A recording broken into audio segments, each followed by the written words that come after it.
Gracias, querida Natalia, gracias, Francisco. Gracias a este grupo de mujeres y hombres incansables que han hecho posible esta convocatoria. Me siento profundamente emocionada de regresar a Mexicali. Me siento profundamente emocionada de regresar a una tierra a la que tanto amo y de la que siempre he recibido tanto. He caminado Mexicali desde que era niña porque mi papá aquí, durante alguna etapa de su vida, intentó hacer algunos negocios y también se enamoró de esta tierra. Aquí aprendí lo que era el calor de verdad y el calor de la gente. Aquí aprendí que se requiere audacia y un temple especial para construir Mexicali y muchas regiones también de nuestro país. Estoy en donde empieza la patria. Estoy en donde tantos cambios han sido posibles para la libertad y también para la democracia.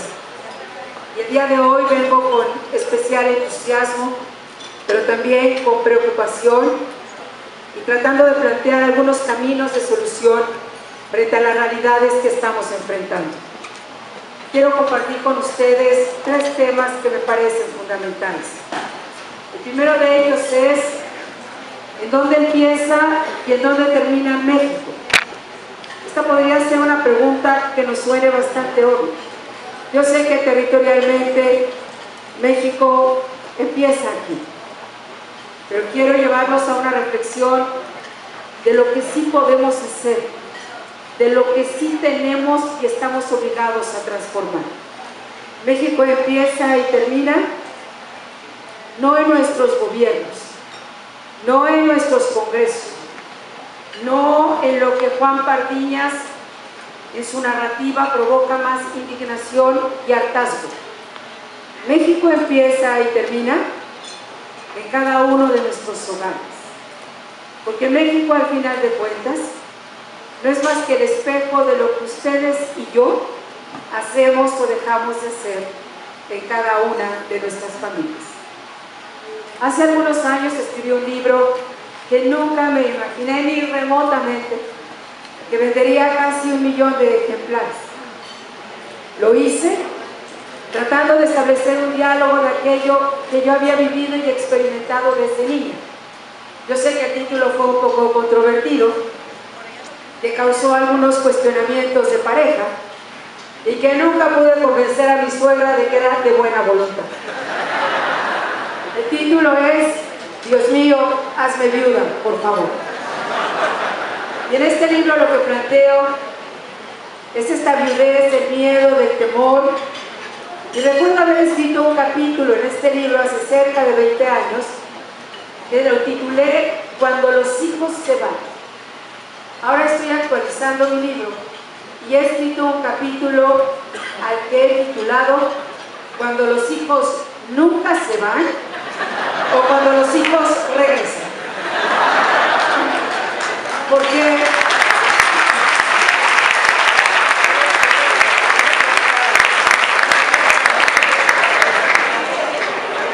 como bien decía un amigo mío,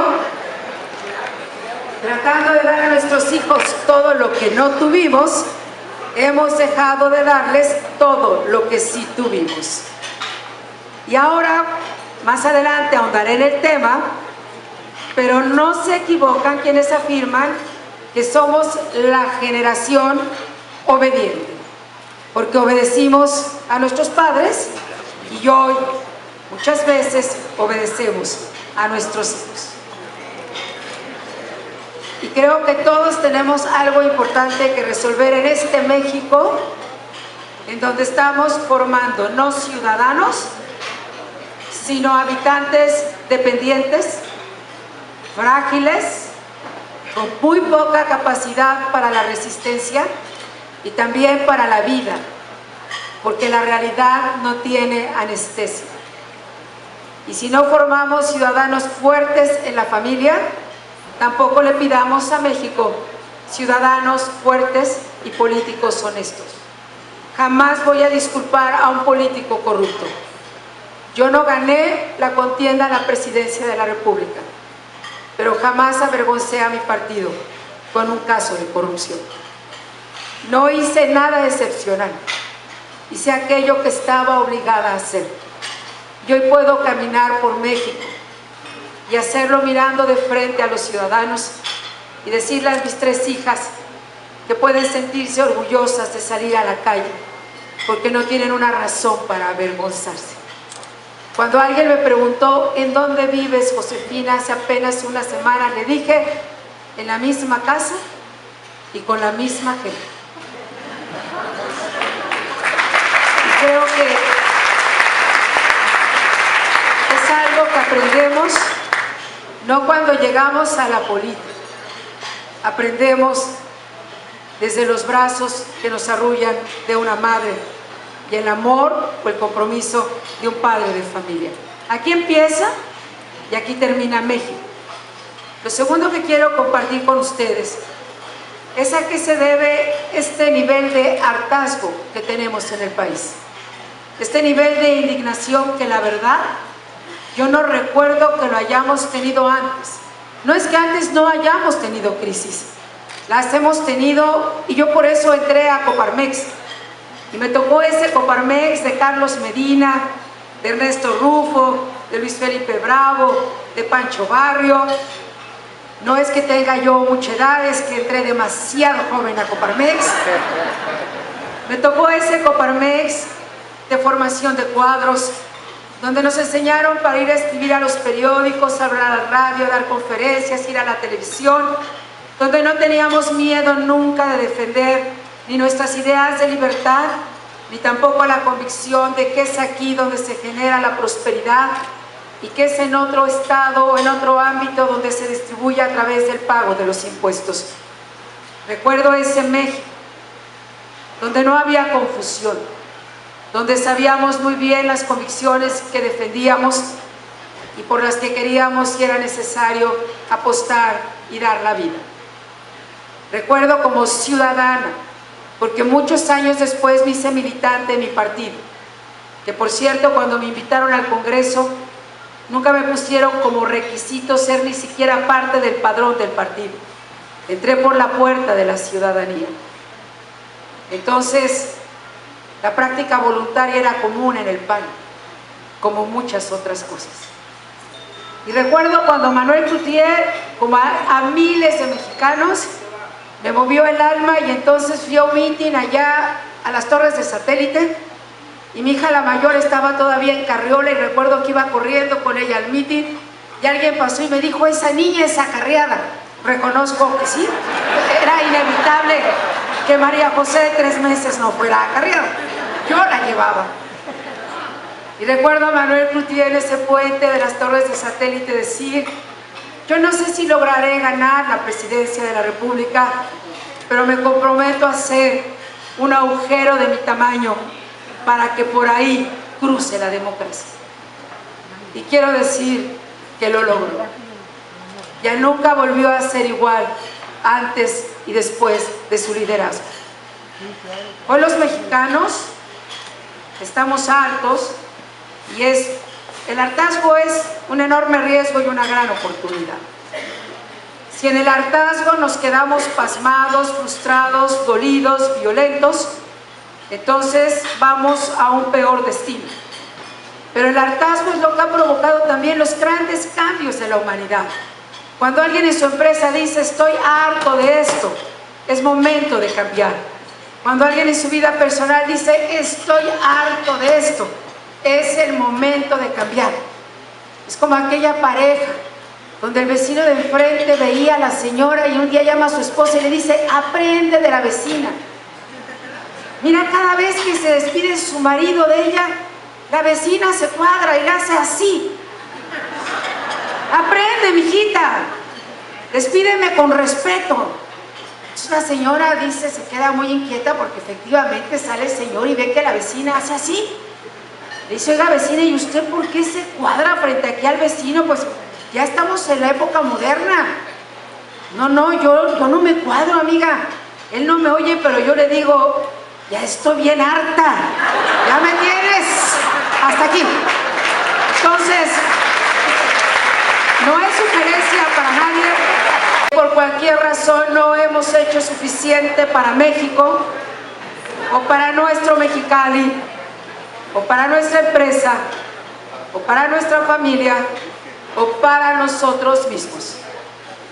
Estamos hartos porque, de acuerdo al último informe del Latino Barómetro 2015, América Latina como región está muy desencantada de la democracia.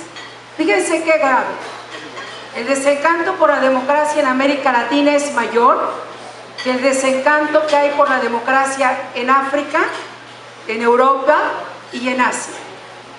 México, de toda América Latina, somos el país menos satisfecho con la democracia. Menos del 20% de los mexicanos dice: me gusta vivir en un sistema democrático. 1 de cada 4 ciudadanos en México, no obstante la inversión que se hace en las instituciones electorales, cree que las elecciones son limpias. 1 de cada 4, y acabamos de vivir el caso de Colima recientemente, pero no es el único, cree que las elecciones son transparentes. México, junto con Paraguay, son los países menos satisfechos con su economía. Apenas el 13% de los mexicanos se dice satisfecho con la economía que estamos viviendo. Fíjense, a mí me sorprendió. 44% de los ecuatorianos están satisfechos. 45% de los bolivianos están satisfechos. Es decir, podríamos creer a la distancia que están en una circunstancia mucho más adversa. No quiero decir que en algunos otros aspectos no estemos mejor, pero su población siente que hay un avance. Hace pocos días escuché un ejemplo que les quiero compartir. Esto es como una bicicleta. No sé de cuántos de aquí sean apasionados de la bicicleta. Yo soy una apasionada del deporte y uno de los que más me gusta es justamente la bicicleta. La bicicleta requiere por lo menos de 2 condiciones para no caerse: de llevar el manubrio fuerte y de darle velocidad. Si le damos velocidad pero el manubrio no va fuerte, la dirección no va fuerte, nos caemos. Si tomamos fuerte el manubrio pero no hay velocidad, nos caemos. Y se parece mucho a lo que estamos viviendo. ¿Qué tan fuerte, qué tan clara tenemos la dirección? ¿Y qué tan veloz estamos pedaleando o no esta bicicleta? Y tenemos, parece ser, un problema en ambos lados, en la dirección y en la fortaleza con que tomamos el manubrio, y también en que estamos a una muy baja velocidad avanzando en la ruta en la cual deberíamos de estar caminando. Les voy a decir finalmente, por lo menos en esta encuesta del Latino Barómetro, que casi el 80%, esa es una cifra de Coneval, hoy de México, está en una situación de pobreza o de vulnerabilidad. Y por lo tanto, esta debe ser una causa profunda del hartazgo y de la indignación. Les voy a dar algunos primeros lugares que ocupamos como país en el mundo. Somos el primer lugar en obesidad infantil del mundo. Somos el primer lugar en estrés laboral. Somos el primer lugar en embarazos adolescentes de todos los países de la OCDE. Somos el primer lugar en consumo de agua embotellada, porque no tenemos sistemas confiables de agua, como en muchos otros países, que uno llega a una mesa y le dicen: le servimos agua de la llave o quiere un agua embotellada. Ahora nos parece muy común tomar agua embotellada, pero muchos años en nuestra vida ni siquiera existía el agua embotellada en nuestras familias, en nuestras empresas. No estoy hablando en contra del agua embotellada. Estoy diciendo que es un indicador que refleja cómo hemos abandonado aspectos fundamentales de la vida de nuestro país. Somos el primer lugar en bullying escolar de todos los países de la OCDE. ¿En qué momento dejamos de enseñar a nuestros niños la construcción de la paz? ¿En qué momento dejamos de enseñar a nuestros niños el respeto por el otro? Y no me refiero a las bromas que hacíamos nosotros cuando íbamos a la escuela, que siempre las hemos hecho en México. Siempre que era alto pues le decíamos bajo, y siempre aquel al bajo le decíamos alto, y siempre aquel era, en fin. Pero estamos hablando de otra dimensión de violencia que no teníamos en el país. Somos el primer lugar en el mundo en la difusión de pornografía infantil. Y somos también el primer lugar en toda América Latina en robo de vehículos. No vengo con el propósito de hablar ni mal de México, porque lo amo profundamente como ustedes. Pero creo que si no reconocemos nuestras realidades, no las vamos a poder transformar. Hoy publico mi artículo en El Financiero que se llama La simulación. Porque en México estamos acostumbrados a simular. Y se ha vuelto la cultura de la simulación una cultura muy poderosa. Es más, cuando vamos a hablar con la verdad pedimos perdón. Ay, amiguita, perdóname, pero es que te tengo que decir la verdad, porque nadie más te la está diciendo. No, y al marido si le preguntan, oye, ¿cómo me veo? Y se atreve a decir la verdad, puede tener gravísimos riesgos. Vean cómo pedimos perdón antes de decir la verdad. Me tengo que disculpar contigo, pero soy el único que te voy a decir lo que nadie más se atreve a decirte. Y algunos pueden perder su empleo en un gobierno o en una alcaldía donde tengan a un dictador gobernando que no acepte escuchar la verdad, o en una empresa donde lo que se dice en los pasillos nunca se le va a decir al jefe porque sabe que su empleo estaría en severo riesgo. Entonces mejor disimula y vencerás. Esa cultura de la simulación está carcomiendo nuestro tejido social. La corrupción. Fíjense cómo hoy, ¿cuáles son los liderazgos que hoy están siendo exitosos en el mundo y en México? No son los liderazgos que solemos decir de centro, no son los liderazgos que están dispuestos a construir acuerdos con muchos otros, no. Son los liderazgos disruptivos, son los liderazgos que se están despojando de los símbolos del poder, para bien y para mal. La revolución del Papa Francisco, más allá de la religión que profesemos, es un Papa que está simbrando la estructura de la Iglesia y también la estructura de los liderazgos en el mundo. Se quitó la cruz de oro, se quitó los zapatos rojos tradicionales, se quitó su automóvil de lujo, maneja su automóvil pequeño que no sé cuántos años tiene, y en su más reciente gira a Estados Unidos, yo tuve el privilegio de escucharlo en el Madison Square Garden, entró en su pequeño Fiat, que es un coche italiano pequeño, modesto. Vean los símbolos del poder afuera, vean las declaraciones que sacuden todos los días a la Iglesia.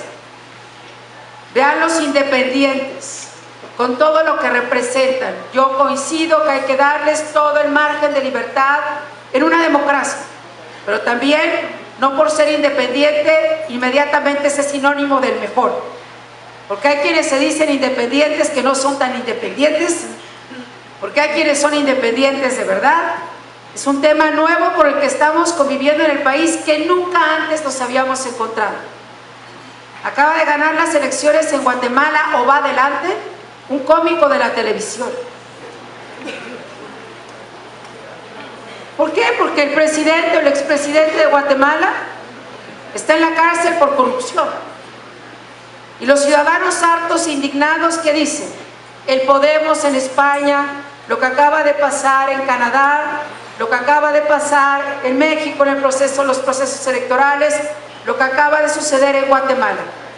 Hoy el mundo no está volteando a mirar a los liderazgos que hablan quedito, está volteando a mirar a los liderazgos que siente que están hablando aquello que lastima a la gente y que no tienen miedo de denunciar, y que no tienen miedo de proponer, y que no tienen miedo de romper complicidades, privilegios de poder.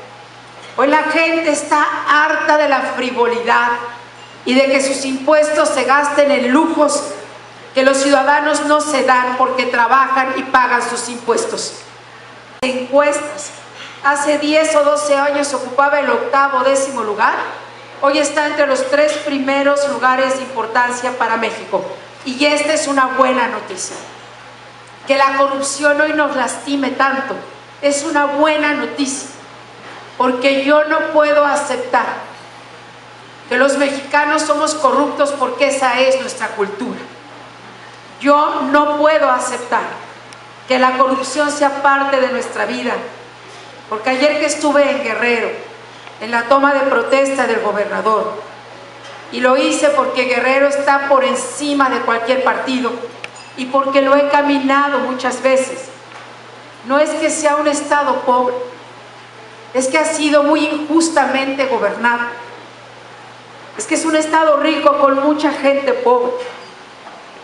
Y creo que nos tiene que seguir indignando, y déjenme darles algunas cifras de la corrupción. Ustedes, los empresarios, invierten más o menos el 5% de todos sus gastos en corrupción, o digamos en pagar sobornos, o en hacer el trámite más ágil, o en que salga la licitación más pronto, mínimo el 5%. Todos los días se cometen 4 millones de actos de pequeña corrupción en México. Es decir, 4 millones de actos diarios en México de corrupción. Y ocupamos el primer lugar de los 34 países de la OCDE en niveles de corrupción. ¿Quiénes son los más corruptos de acuerdo a los ciudadanos? En primer lugar, los partidos políticos. En segundo lugar, la policía. En tercer lugar, los funcionarios públicos, el Congreso y el Poder Judicial.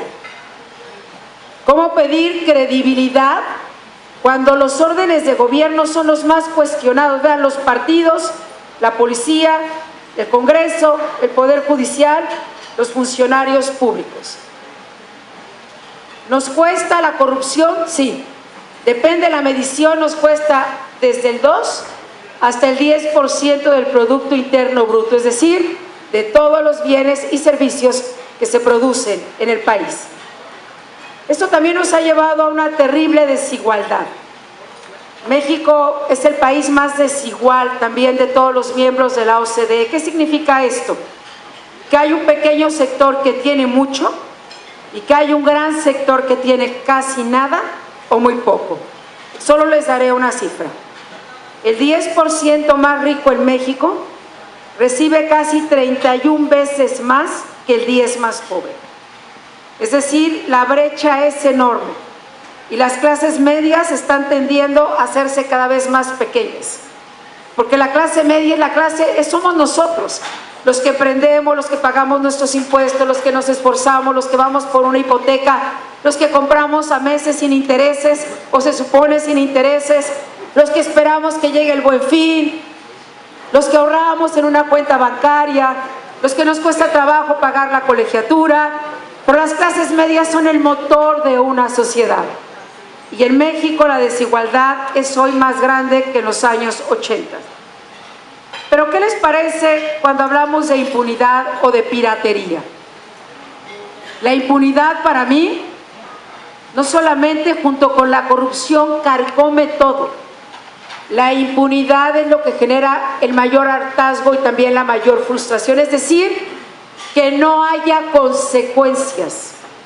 Que si, como dice Pardiñas, alguien intentó robar un cenicero, termine premiado en un consulado y no haya habido consecuencias. Como pasa en los hogares. Cuando le decimos a un hijo tienes que llegar a las 3 de la mañana y sabemos que llegó a las 6 de la mañana y no hay consecuencias. Cuando una mamá llega a despertar a un hijo y le dijo, mijito, córrele y levántate temprano, ya son las 8 de la mañana. Y levántate por 3 razones.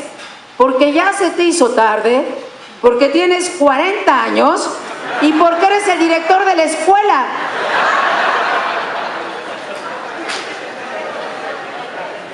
La impunidad, cuando a una mamá le genera más angustia que su hijo haya dejado la tarea que al niño. Y entonces la mamá va corriendo como loca a dejarle la tarea al niño a la escuela y se va pasando los saltos y le dice al policía: ayúdeme para llegar más pronto porque el niño dejó la tarea. Cada vez me sorprende más, sobre todo algunas mamás muy jóvenes, que les digo yo: ¿por qué no vienes a este curso? No, porque estoy en exámenes, Josefina. Oye, qué bueno que estás en la maestría, te metiste a tu doctorado. No, en los exámenes de Kinder 1. Mañana nos toca matemáticas y pasado mañana nos toca... Y todavía llegan a la puerta del Kinder y dicen: Pati, ¿cómo te fue? Que yo recuerdo en nuestra época, pero si con la mirada nos dominaban nuestros papás, qué diálogo ni qué nada. Y por cierto, digo, y no tengo nada en contra de eso, qué bueno que hoy haya terapias, psicólogos, psiquiatras, sesiones todas las tardes. Pero yo recuerdo que nuestros psicólogos eran muy diferentes. Con una mirada lo clavaban uno en la silla. Y jamás se nos ocurría decir: papá, estoy traumado. Porque el riesgo de decirle a un papá estoy traumado es estar más traumado un minuto después. O sea, a uno el trauma le duraba un minuto y se paraba de la mesa y se iba a hacer la tarea y se acabó. Vean también los niveles de impunidad que empezamos a construir en nuestro propio hogar. Cuando no tenemos una comunidad responsable dentro del propio hogar. Y ustedes tienen un referente muy cercano aquí en Estados Unidos. Yo tengo muchos amigos que cuando se van a vivir a Estados Unidos dicen: Josefina, me doy cuenta que era un perfecto inútil. No sabía cómo poner gasolina al auto. Nunca había cortado el pasto de mi jardín. Tengo que lavar los platos. Tengo que resolver las cosas de plomería de la casa. Porque aquí todo te cuesta. Y sin embargo, simplemente hablo de esto porque muy probablemente la primera escuela de impunidad se da en el hogar. México es el segundo país más impune entre 59 países de la ONU. Es decir, que es la impunidad que si violo la ley no me pasa nada. Que si violo la ley y me paso un alto y me encuentro un policía y lo soborno y el policía lo permite, el policía termina diciéndome: jefecito, patrón, ¿qué quiere usted que yo haga? Patrón, estoy para servirle. Lo cual de verdad a lo mejor ya nos suena común, pero nos debería de indignar ser parte de esta cadena. El 98% de los delitos queda impune en México y eso genera una gran frustración. ¿Para qué voy a denunciar si de todas maneras no pasa nada? ¿Por qué el Congreso aprueba todas las deudas locales y no pasa nada? ¿Por qué de pronto un alcalde que viviera en una casa modesta termina viviendo en una super residencia, o el regidor o un gobernador? No creo que nadie tenga una capacidad de ahorro tan grande en 3 años como para saltar 5 o 6 generaciones, cuando a un empresario honesto, a una empresaria honesta, le puede llevar toda la vida y no lo consigue. Y no porque no sea talentoso o talentosa, sino porque representa un enorme esfuerzo y sacrificio. Y solamente el 7% de los delincuentes corre el riesgo de ser perseguido. Otros, los más poderosos, construyen su propio túnel.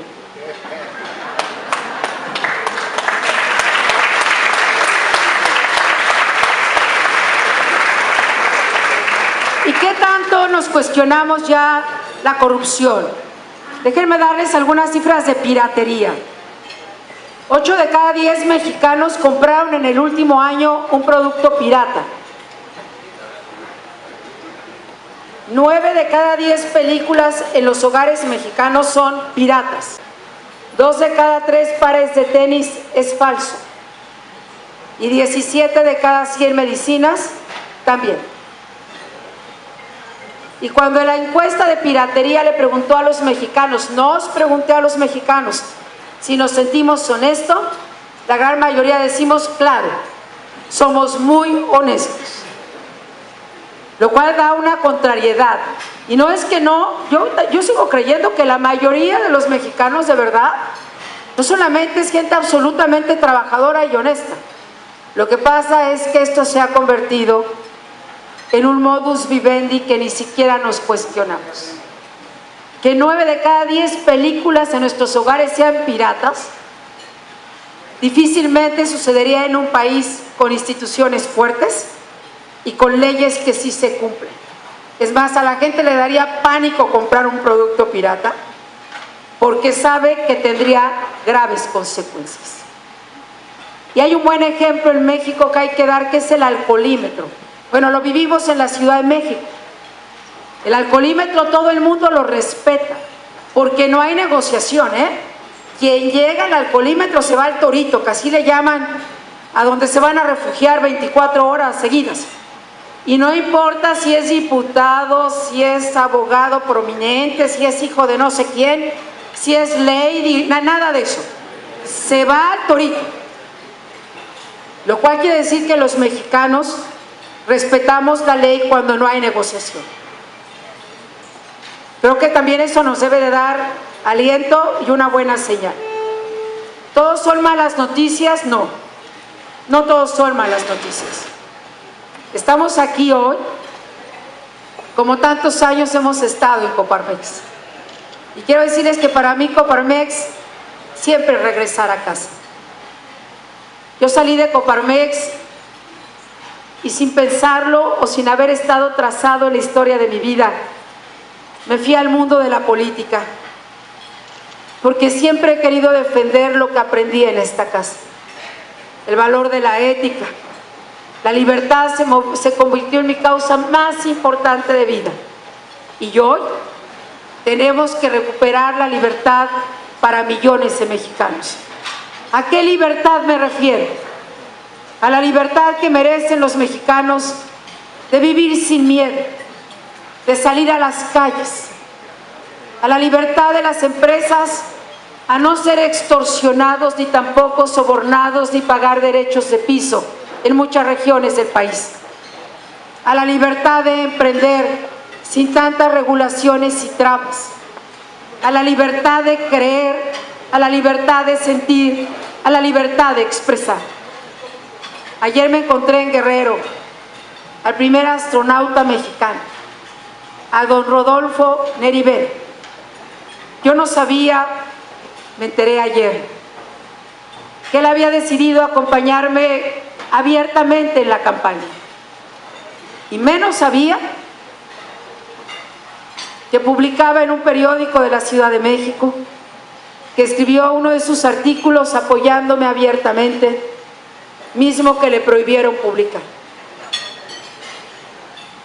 Y tampoco sabía que días más tarde renunció a escribir a ese periódico ante la censura de que había sido objeto.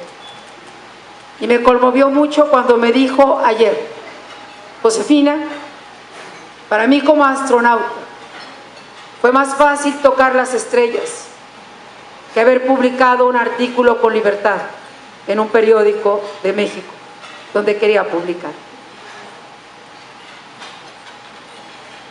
Hemos avanzado en la esperanza de vida, hoy vivimos más. Y mujeres, prepárense, porque una mujer cuando cumple 60 años por lo menos va a vivir 30 más. Sé que los señores están felices con esta noticia, porque por lo menos 30 años más de vida una vez que cumplimos 60. Hemos aumentado en cobertura educativa, tenemos el reto todavía de la calidad. Hemos aumentado en grado de escolaridad y lo vemos en nuestras familias y lo vemos en muchos rincones del país. México es la segunda economía de Latinoamérica y nuestra relación con Estados Unidos es importante. Exportamos 2.5 veces más que todo Brasil, Rusia, India y Sudáfrica juntos. Y ustedes lo saben mejor que muchos porque viven justamente en la frontera. Ya hemos hablado un poco de dónde empieza y termina México. Ya hemos hablado un poco de algunas, no todas, de las razones del hartazgo y también de la indignación. Ya hemos dicho que el hartazgo y la indignación debe ser el principal motor de cambio y transformación que todavía nos demanda México, porque hacerlo de otra manera, victimizarnos, frustrarnos, impedir la acción, sería condenarnos a un destino que no merecemos. Ahora, yo trabajo mucho con los mexicanos en Estados Unidos, 35 millones, un país más grande que Canadá que vive en los Estados Unidos. Son dueños de 1.600.000 negocios y van a terminar pagando las pensiones de 10 millones blancos no hispanos y tienen un promedio de edad de 17 años. Es decir, es la comunidad que más va a tener poder de compra y que va a terminar por resolver quién será el próximo presidente o presidenta de los Estados Unidos. Si nuestra comunidad se hace ciudadano, si se organiza y si no los perdemos en sus vínculos con México. Por eso un discurso no solamente anti-inmigrante, sino tan profundamente anti-mexicano como el del señor Donald Trump es totalmente indignante e inaceptable. Estoy trabajando con esta comunidad que tanto me ha enseñado y a la que amo desde hace muchos años. Pero decidí regresar nuevamente a trabajar activamente, sobre todo en la vinculación con la sociedad, con ustedes, porque aquí vengo a hablar de cuál creo que es el único camino para resolver mucho de esto que les he compartido esta mañana. Y es urgente que tengamos y que debamos construir ciudadanía. Miren, es muy diferente ser un habitante que un ciudadano. Un habitante es el que se ocupa de él mismo, lo cual de entrada ya es positivo. Hay quienes ni siquiera se ocupan de sí mismos.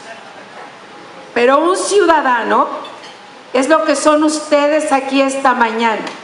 Por eso están aquí. La diferencia entre un habitante y un ciudadano es que el ciudadano se ocupa de sí mismo, pero también le importan los demás. Pero también le importa su entorno, su comunidad, su ciudad, su estado, su país. Platicando un día con don Felipe González, expresidente de España, miren, hoy entiendo mucho más lo que me dijo que hace como 14 años. Le decía, oye Felipe, seguramente mucha gente te ha preguntado lo mismo, pero ¿qué es lo más importante de un liderazgo? Y me decía Felipe González, lo más importante de un liderazgo, Josefina, es que si el ánimo de la gente es bueno, lo tiene que hacer mejor. Pero si el ánimo de la gente no es bueno, tiene que encargarse de que ese ánimo se convierta en positivo. Porque nadie puede construir una nación fuerte si lo que hay es desesperanza, enojo, hartazgo, frustración, decepción, o hay un desánimo de seguir adelante.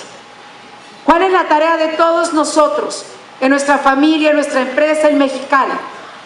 Generar un ánimo distinto, generar un ánimo de que no obstante la dificultad, es posible construir diferente. Y hoy a México le urgen ciudadanos. Tenemos déficit en honestidad, tenemos déficit en impartición de justicia, tenemos déficit en cuentas públicas, tenemos déficit en transparencia y rendición de cuentas, tenemos déficit en muchos aspectos de la vida del país. Pero el déficit más grave que tenemos es el déficit en materia de ciudadanía.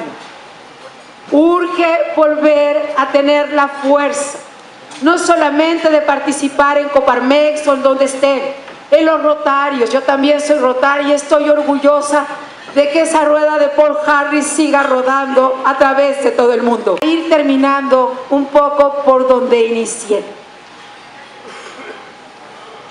¿Qué podemos hacer a partir de hoy? Quiero hablar de lo que sí es posible. ¿Qué podemos hacer saliendo de este desayuno? Y quiero volver a recordar el tema de nuestro México que se llama nuestra familia. Me decía una mamá muy joven en Sinaloa recientemente, fui a presentar un libro que se llama Cuando los hijos mandan. Y me decía esta mamá, mira Josefina, llegó la Navidad y le pregunté a mi hijo de 4 o 5 años de edad, ¿qué juguete le vas a pedir a Santa Claus? Y me dijo, ¿a Santa Claus? Ay, no mamá, ninguno. ¿Pero cómo no le vas a pedir un juguete a Santa Claus? No, ¿y por qué se lo voy a pedir a Santa Claus? Santa Claus tarda 1 año en venir, mamá. Y cuando a ti te lo pido, me lo compras de inmediato. ¿Para qué voy a tardar o a pedir o esperar 1 año para que alguien me traiga algo que tú me compras de inmediato? ¿Qué tal los closets de algunas de nuestras hijas o los nuestros? Los abrimos y la ropa se cae así en los ganchos. No volteen a ver a nadie, por favor. Y decimos con un sentido de frustración profunda, tengo depre, es que no tengo nada que poner. Y hay quienes siguen guardando el vestido talla 2 que usaron hace 25 años. Y hoy pues ya van como en talla 12, un número más. Oye, ¿por qué no regalas los vestidos talla 2, 4, 6, 8? No, porque como dijo MacArthur, algún día volveré.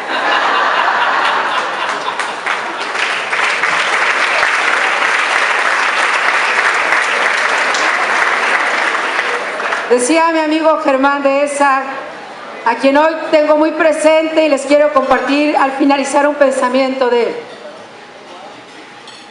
Germán Dehesa decía, yo le digo a mis hijos, tú puedes ser todo lo libre que quieras, pero con tu dinero. Porque es muy cómodo ser libre con el dinero de tus papás. Y hay mamás que me dicen, oye, mi hijo tiene 45 años y no se quiere casar, no se quiere ir de la casa.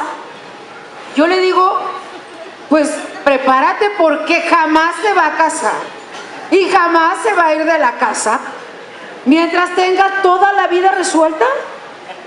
¿Quién de nosotros hubiese ido de su casa si le plancharan la ropa, le lavaran el auto, tuviera el desayuno servido y tuviera todo resuelto? Si nos casábamos a los 20 años o a los 23 o a los 25, porque ya en la mesa de la comida los papás nos empezaban a ver de manera sospechosa. Era muy común estudiar y trabajar, ¿no es cierto? Ni siquiera se preguntaba eso. Todo el mundo trabajaba y estudiábamos en las familias. Todo el mundo producíamos en las familias. Hoy las familias se han vuelto un centro de consumo. Trabajan menos y consumimos más. Hoy las marcas se han vuelto sinónimo de autoestima. Si no tengo una bolsa de tal marca, soy nadie. Estoy perdido.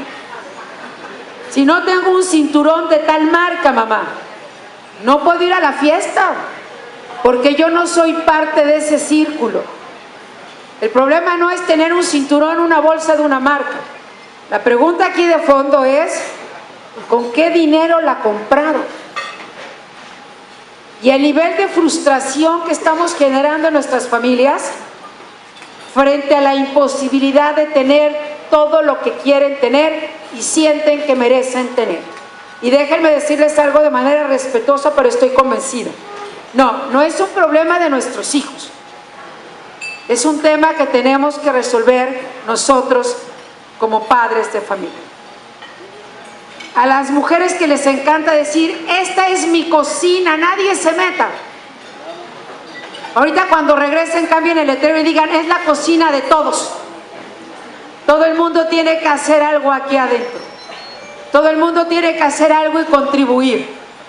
Yo no sé si aquí, me imagino que ya no se da en Mexicali, pero todavía en algunas zonas del país hay familias que se sientan a comer y el marido le dice a la señora, gordita, sírveme un vaso de agua.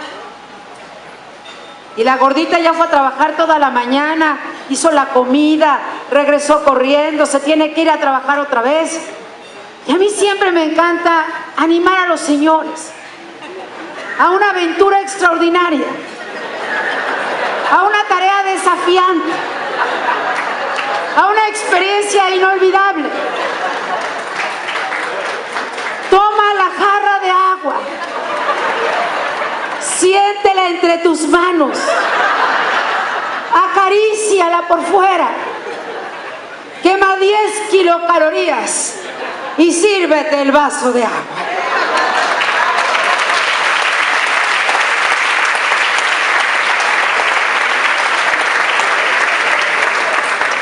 Y al revés también, ¿eh? Y al revés también, porque aquí vamos parejo. También las mujeres, miren, ni un político sale de algún lado que no sea una casa. Todo esto que estamos hablando, crecieron en algún lado. En algún lado crecieron y crecimos todos los que estamos aquí. Los aztecas decían: quien a un hijo consiente va engordando una serpiente.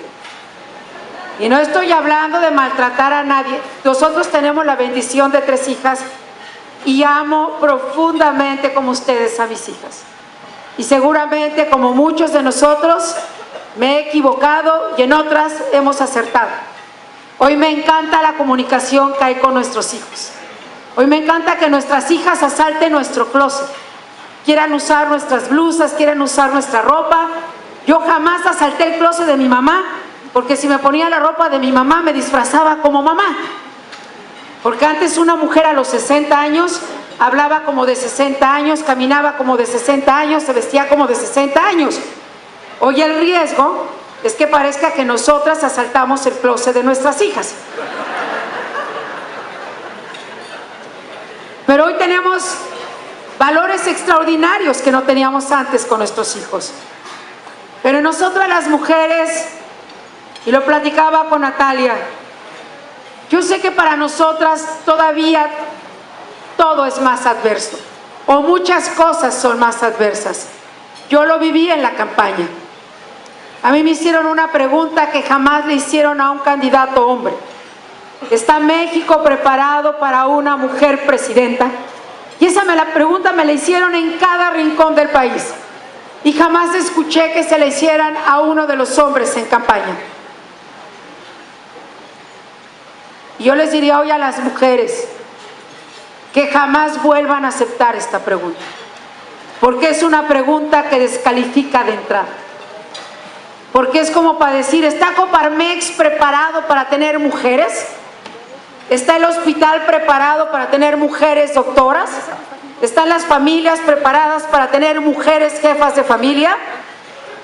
Si una mujer entra a la política y le hacen esta pregunta, rechácela de inmediato. Ni siquiera la vaya a responder. Inaceptable de entrada. Dicho esto, como dice mi amiga Patricia Mercado, las mujeres no tenemos que seguir esperando que nos saquen a bailar. ¿Quieres bailar? Levántate y baila. O como dice nuestro amigo Galicot, que me contaban, dice Galicot, a quien tanto quiero: pues vayan y toquen la puerta de los señores despacito y díganles: oye, quiero participar, oye, quiero organizar este evento. Y si no la abren, pues túmbela. Digo, porque primero se toca despacito y luego tenemos que hacer lo que nos toca hacer. Pero también a las mujeres muchas veces nos da por estos esquemas de dependencia y de victimización, que por cierto debe ser horrible vivir al lado de una víctima que se queja todo el tiempo, que su consigna es pobre.